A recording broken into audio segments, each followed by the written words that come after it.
वैशाख माह के शुक्ल पक्ष की एकादशी को मोहिनी एकादशी कहा जाता है। सृष्टि को असुरों से बचाने के लिए इस दिन भगवान विष्णु ने मोहिनी का रूप धारण किया था। यह एकादशी समस्त पाप और दुखों का नाश करने वाली है तथा सौभाग्य और धन का आशीर्वाद देने वाली मानी गई है। मान्यता है कि मोहिनी एकादशी व्रत के प्रताप से व्यक्ति सभी मोह के जाल से मुक्त होकर वैकुंठ की प्राप्ति होती है। आज के इस वीडियो में हम जानेंगे साल 2024 में मई के महीने की दूसरी एकादशी कब पड़ रही है, व्रत का पारण कब होगा, एकादशी तिथि कब शुरू कब समाप्त होगी। मगर उससे पहले वीडियो को लाइक कर दें और अगर मेरे चैनल पर नए आए हैं तो चैनल को सब्सक्राइब कर दें और ऐसी जानकारी प्रत्येक माह बिना रुकावट मिलते रहने के लिए बेल आइकन दबाना ना भूलें।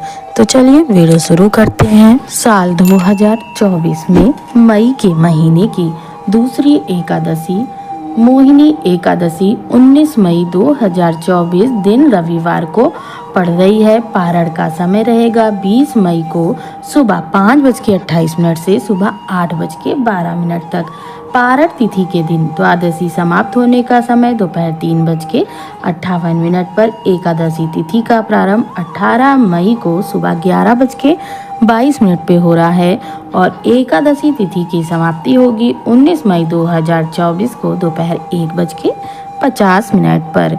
धार्मिक मान्यता के अनुसार जब समुद्र मंथन के दौरान अमृत निकला तब भगवान विष्णु ने दैत्यों से इसकी रक्षा करने के लिए मोहिनी एकादशी तिथि पर मोहिनी का रूप धारण किया था और असुरों को अपने मुंह माया जाल में फंसाकर सभी देवताओं को अमृत पान कराया था।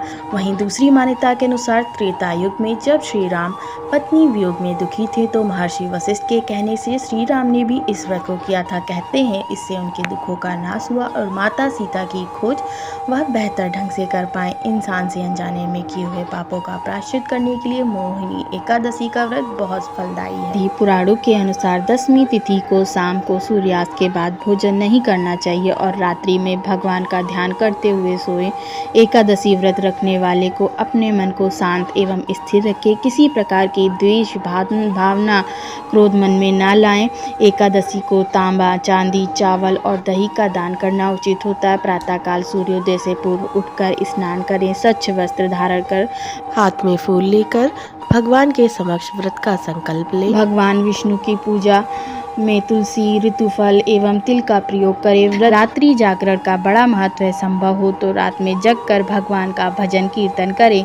एकादशी के दिन विष्णु सहस्त्र नाम का पाठ करने से भगवान विष्णु की विशेष कृपा प्राप्त होती है। अगले दिन द्वादशी तिथि को ब्राह्मण को भोजन कराने के बाद स्वयं भोजन करें। मोहिनी एकादशी व्रत की कथा। अर्जुन ने संयम और श्रद्धा से युक्त कथा को सुनकर श्री कृष्ण से कहा, हे मधुसूदन, वैशाख माह के शुक्ल पक्ष की एकादशी का क्या नाम है तथा इसके उपवास को करने का क्या विधान है? कृपा कर यह सब मुझे विस्तार में बताइए।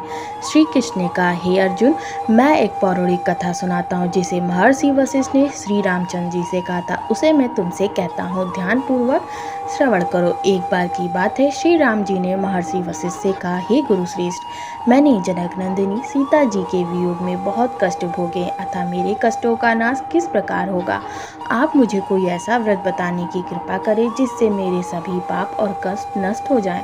महर्षि वशिष्ठ ने कहा, हे श्री राम, आपने बहुत उत्तम प्रश्न किया। आपकी बुद्धि अत्यंत कुशाग्र और पवित्र है। आपके नाम के स्मरण मात्र से ही मनुष्य पवित्र हो जाता है। आपने लोकहित में यह बड़ा ही उत्तम प्रश्न किया। मैं आपको एक एकादशी का व्रत महात्म्य सुनाता हूँ।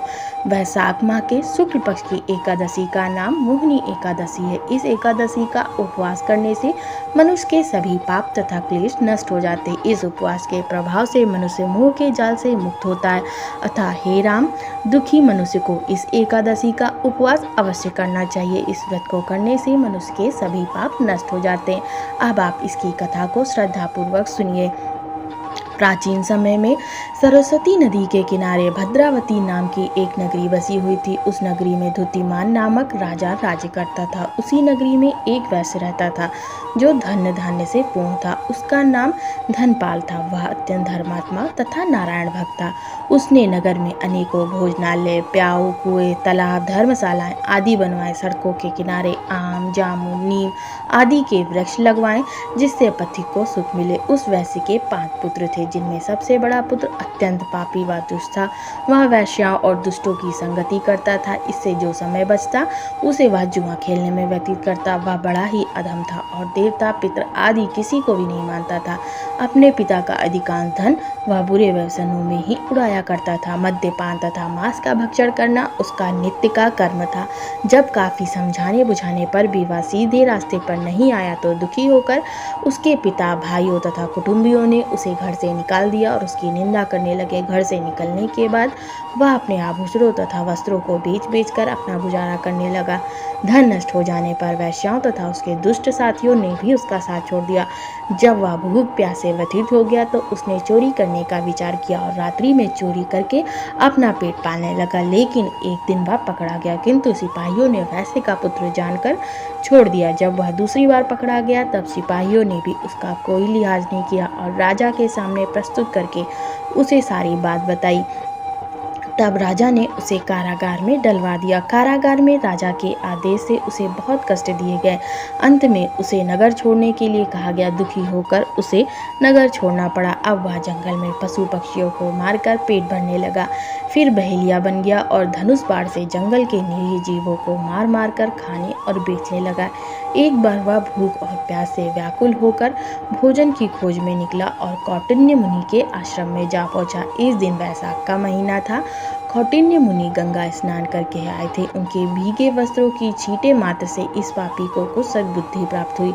वह अधम ऋषि के पास जाकर हाथ जोड़कर कहने लगा, हे महात्मा, मैंने अपने जीवन में अनेक पाप किए हैं। कृपा कर आप उन पापों से छूटने का कोई साधारण और बिना धन का उपाय बतलाइए। ऋषि ने कहा, तुम ध्यान देकर सुनो। वैशाख माह के शुक्ल पक्ष की एकादशी का व्रत करो।